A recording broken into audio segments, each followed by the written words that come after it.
So today I'll be doing a video discussing the new big three and who I believe are the new big three of 7 deadly sins. Now, when it comes to 7 deadly sins, we know that the group itself, it usually has 3 top dogs, meaning 3 people at the top of the group who are just head and heels above everybody when it comes to power, and it usually goes the first 2 spots are definitive. We already know who 1 and 2 are, but the thing that makes it interesting is that the 3rd spot is usually always up for grabs. And I wanted to do a video discussing the current big 3, the past big 3, and what I think the big 3 of the 7 deadly sins will be at the end of the series. Now, if you're an anime only, meaning you only got to season 3, then that would mean that you only seen the big 3 going up to Meliodas. Obviously, we saw once he got his power back, he was able to one-shot a 10 commandment member, and we seen that it wasn't even his full power. So Meliodas being at the top is no biggie at all. And then we got to see Escanor was number 2, and I'm going to be honest,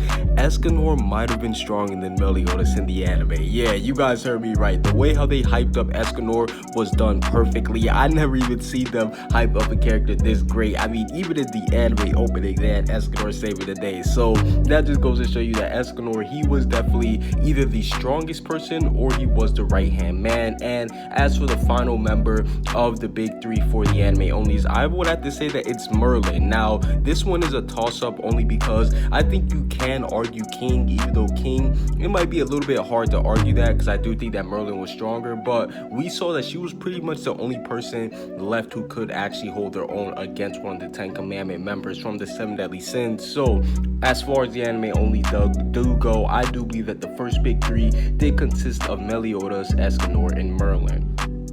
But currently in the manga, we know that the tides have changed because a lot of characters have gotten a lot of new power-ups, but the main thing that did not change is that Meliodas, he is still at the top of the totem pole. And I mean, after unlocking his Demon King powers, yeah, I'm pretty sure it's safe to say that he will not be losing his spot in the big 3 because we see how strong he has become. But the second person who is the strongest person in the 7 deadly sins is actually shocking because we see that Bond is now number 2. And this is actually pretty dope to see because we saw in the anime, Bond, he was nowhere near the strongest. I mean, we saw he was running away, going to Escanor like, help, help, save me. So he really didn't stand a chance against any of them. But we saw after he came back from Purgatory, he came back with a power level of over 700,000. He was able to fight the Demon King toe-to-toe, and it's Meliodas' best friend. So I think this is a great thing that Meliodas and Ban are finally 1-2. But the 3rd member of the big 3 in the manga currently is King, and this is a great moment to see because King, he's been getting a lot of hate in the community. I mean, I guess people don't like that he looks like a little kid, but